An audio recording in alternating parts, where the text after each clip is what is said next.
ప్రతి నీటి బిందువుని నేనే అని చెబితే గుర్తుపడతారా?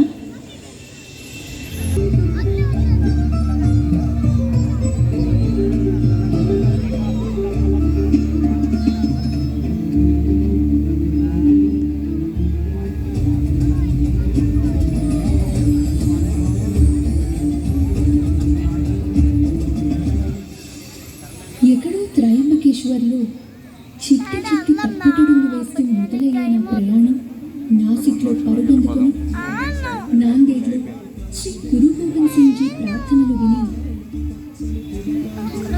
బాసరలో సరస్వతి అమ్మవారి దగ్గర అక్షరాభ్యాసాలు వీక్షించి సీతారాముల వారి పాదాలు కడిగి పాపికొండల అందాలు ఆస్వాదిస్తూ ఇదిగో మన రాజమహేంద్రవరం జనాల మనసులోని లోతులు తెలుసుకొని కోనసీమ దాటి సాగర సంగమంతో ముగుస్తుంది. సరళంగా చెప్పాలంటే 3 రాష్ట్రాలు, సుమారు 1500 కిలోమీటర్ల ప్రయాణం, వేల సంవత్సరాల నుంచి నిరంతరంగా ప్రవహించాలని మహాశివుని వరం. పూర్వం బ్రహ్మగిరి పర్వతం పైన తపస్సు చేసుకుంటూ ఎన్నో పుణ్యకార్యాలు చేస్తున్న ఇతర ఋషుల అపోహ వల్ల గోహత్య పాపం మోపబడింది. మహర్షుల సలహా ప్రకారం గౌతముడు మహాశివుని కోసం ఘోర తపస్సు చేశాడు. ఆయన తపస్సుతో ప్రసన్నుడైన మహాశివుడు వరం కోరుకోమనగా గౌతముడు తనని గోహత్య పాపం నుంచి విముక్తి కలిగించమని వేడుకున్నాడు. శివుడు తన జటాజూటంలో ఉన్న గంగని దించి ఔదుంబర వృక్షం వేర్లలో వెలువమని ఆజ్ఞాపించాడు. దిగి వచ్చిన గంగా మహత్యంతో గౌతమ మహర్షి తన పాపాలన్నీ కడిగేసుకున్నాడు. గౌతముడికి వరంగా వచ్చాను కాబట్టి గౌతమి అని, దక్షిణంలో వెలిశాను కాబట్టి దక్షిణ గంగా అని, గోహత్య పాపం నుంచి విముక్తి కలిగించాను కాబట్టి గోదావరి అని నన్ను పిలుస్తూ ఉంటారు.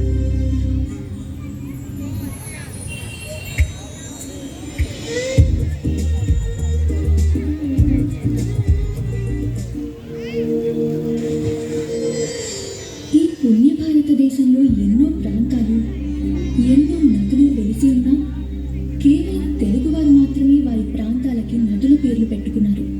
అందులో నా పేరు ఉండటం కూడా ఒక విశేషమే.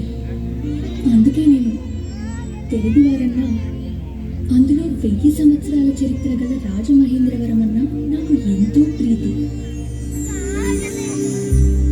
వేల సంవత్సరాల పూర్వం బౌద్ధుల ఆనవాళ్లు వెలికి వచ్చిన మన రాజమండ్రి మూలాలు 10వ శతాబ్దం నుంచే వినపడతాయి. ప్రస్తుత శకం 919 నుంచి 934 మధ్యకాలంలో తూర్పు చాళుక్యరాజైన అమ్మరాజు విష్ణువర్ధనుడికి, ఆ తర్వాత అతని వంశంలో వచ్చిన రాజులందరికీ రాజమహేంద్ర అనే బిరుదు ఉండేదట. మొదటి విష్ణువర్ధనుడే ఈ పంచగిరుల మధ్య నగరాన్ని కట్టించి దానికి రాజమహేంద్రవరం అని ఘనమైన పేరు పెట్టాడని ఒక నానుడి ఉంది.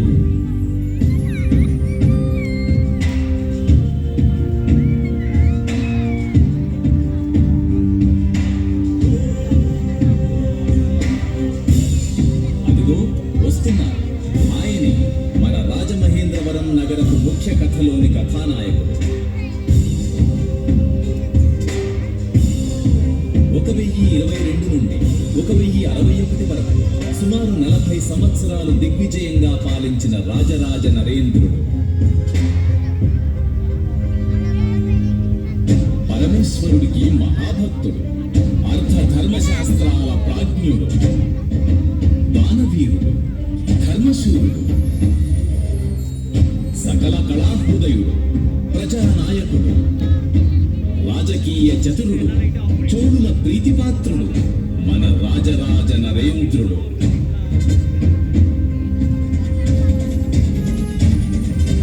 మామగారు, వేంగిరాజులు చోళరాజులు ఐక్యంగా ఉంటూ మన వెన్నంటే నిలిచిన తెలుగు ప్రజల క్షేమం కోసం నేమి నగరాన్ని గోదావరి సమక్షంలో నిర్మించారు. దీనిని తమ గౌరవార్థం రాజమహేంద్రవరం అని పిలవదలిచారు. మీరు ఆశీర్వదించండి. తప్పకుండా. అలాగే కాదు.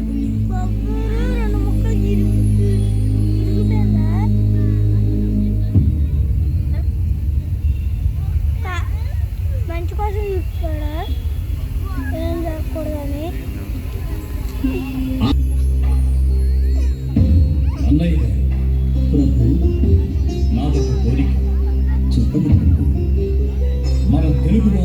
అందరికీ అర్థమయ్యేలా ఈ మహాభారత మహాకావ్యాన్ని మీరు తెలుగులో రచించాలి. మీ రచన తెలుగు వారికే గర్వకారణమవ్వాలి. మన రాజమహేంద్రవరం రాజధానిగా విరాజిల్లాలి. ఆహా, చక్కటి ఆలోచన ప్రభు. తప్పకుండా నా మానవ ప్రయత్నం నేను చేస్తాను. బహుభాషల బహువిధముల బహుజనముల వలన వినుచు భారతబద్ధ స్పృహులగు వారికి నెప్పుడు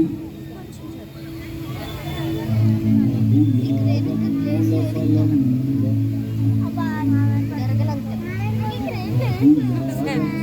ఫలం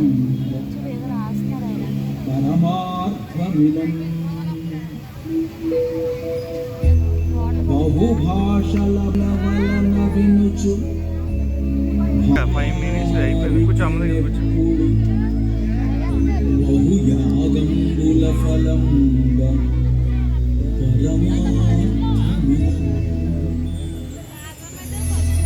అలా రాజమహేంద్రవరం చాళుక్యుల నుండి చోళులకు, వారి నుండి కాకతీయులకు, ఆ తర్వాత మహమ్మద్ బిన్ తుగ్లక్ హయాంలోకి వెళ్లి రాజమహేంద్రవరం కాస్త రాజమండ్రిగా పిలువబడింది.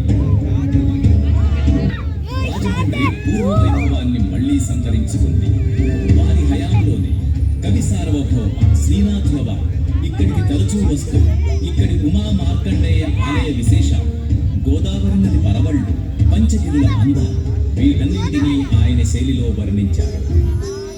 వేగంగా మారిన రాజకీయ పరిణామాలతో రాజమండ్రి గజపతి రాజుల చేతిలో, వారి నుండి శ్రీకృష్ణదేవరాయుని విజయనగర సామ్రాజ్యంలోకి చేరింది.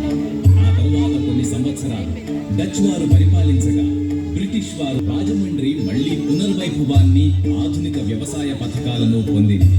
ఆర్ట్స్ కాలేజ్ మరియు రాజమండ్రికే చిహ్నంగా నిలిచిన ప్రఖ్యాత బ్రిడ్జిను బ్రిటిష్ వారే నిర్మించారు.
ఎక్కడో ఇంగ్లాండ్లో జన్మించి బ్రిటిష్ సామ్రాజ్యం సేవలో భారతదేశం వచ్చిన ఆర్థర్ కాటన్ మన రాజమండ్రి ఎంతో ఆకట్టుకుంది.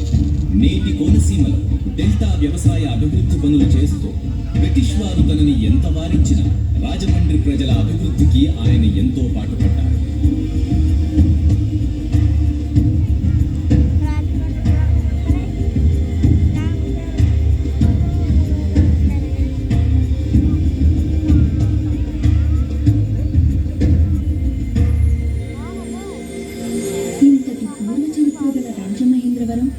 సాంస్కృతిక విషయాలకే కాక మారుతున్న కాలానికి అనుగుణంగా తెలుగు అభివృద్ధికి, ఆధునీకరణకు పుట్టినిలుగా 2 నిమిషాలు 2 నిమిషాలు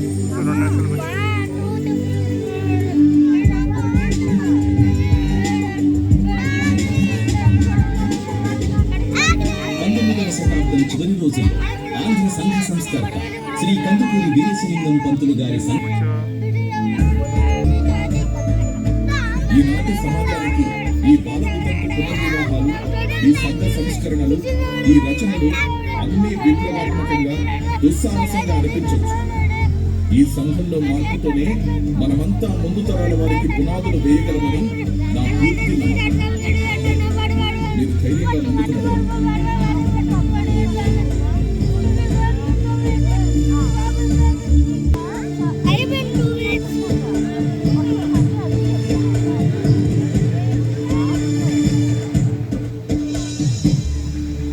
సమాజం కోసం, సమాన హక్కుల కోసం సమిష్టిగా కృషి చేసి ఈ మూఢనమ్మకాలను, సామాజిక రుగ్మతలను సమూలంగా నిర్మూలించాలి.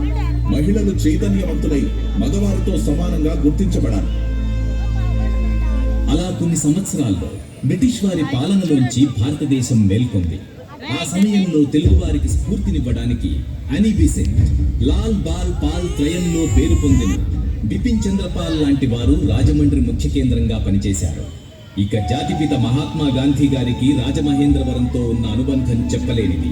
స్వాతంత్ర సమరంలో ఆయన పలుమార్లు రాజమండ్రికి రావడం, ప్రసంగాలు చేయడం జరిగింది. ఆయన మాటలకు స్ఫూర్తి పొందిన ఎంతో మంది తెలుగువారు ధారాళంగా విరాళాలిచ్చి దేశ స్వాతంత్ర పోరాటం మంది ఆయనతో పాటు స్వాతంత్ర పోరాటంలోకి వెళ్ళారు. గాంధీ గారితో పాటు నెహ్రూ, సరోజినీ నాయుడు వంటి ప్రముఖ నాయకులు కూడా రాజమండ్రిలో ఉపన్యాసాలిచ్చారు. అలా భారతదేశ స్వాతంత్ర యుద్ధంలో రాజమండ్రి ఒక ముఖ్య కేంద్రంగా నిలిచింది. ప్రస్తుత కాలం రాజమండ్రి అటు చరిత్ర పట్ల ఆసక్తి కల వారికి, ఇటు గోదావరి కోనసీమ అందాలను చూడడానికి వచ్చే వారికి పర్యాటక కేంద్రంగా మారింది.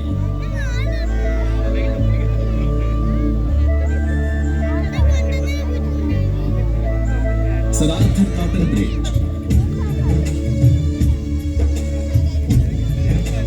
హావ్లాక్ బ్రిడ్జ్,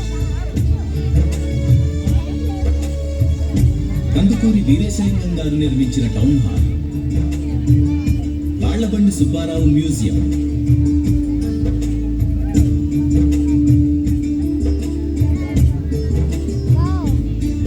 గౌతమి గ్రంథాలయం,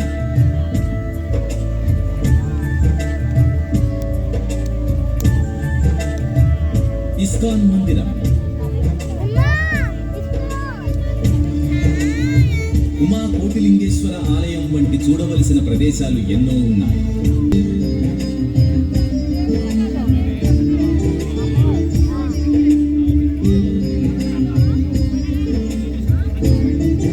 పాపికొండలలో పడవ ప్రయాణాలు కూడా ముఖ్యంగా రాజమండ్రి నుంచే మొదలవుతాయి.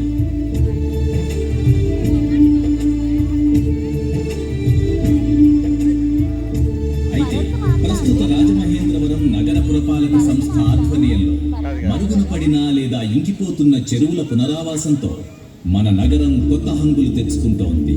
అలాంటి ప్రయత్నమే కంబాల చెరువు పునరావాసం కూడా. కంబాల చెరువును ప్రకాశం జిల్లా కంభం పట్టణానికి చెందిన శ్రీ కంభం నరసింహారావు గారి నిర్మించి గోదావరి నది ఒడ్డున కంభం వారి సత్రాన్ని నిర్మించారు. మన నగర పురపాలక సంస్థ ఆంధ్రప్రదేశ్ ప్రభుత్వ ప్రోత్సాహంతో రాజమండ్రి ప్రజల ఆహ్లాదం కోసం ఉద్యానవనం కూడా నిర్మించింది. ఈ ఉద్యానవనం ఇక్కడి పరిసరాలతో రాజమండ్రి ప్రజలకు కంబాల చెరువు పార్క్ మరొక ప్రతిష్టాత్మక చిహ్నంగా మారింది. మనలో ప్రతి ఒక్కరికి ఒక కథ ఉన్నట్టే ప్రతి నగరానికి ఒక కథ ఉంటుంది. ఆ నగర చరిత్ర, దాని అభివృద్ధిలో ఎన్నో మలుపులుంటాయి. ఇలా ప్రతి నగరపు కథని తీర్చిదిద్దేది ఆ నగర నాయకులు మరియు ప్రజలే. కంబాల చెరువుని మెరుగుపరుచుకున్నట్టే రాజమహేంద్రవరాన్ని తీర్చిదిద్దుకుంటే ఆంధ్ర ప్రజలే కాక దేశ ప్రజలు కూడా మెచ్చే నగరంగా రాజమహేంద్రవరం మారుతుంది. అలా జరగాలని నా కోరిక. అందరూ ఫినిష్ పదండి. ఏయ్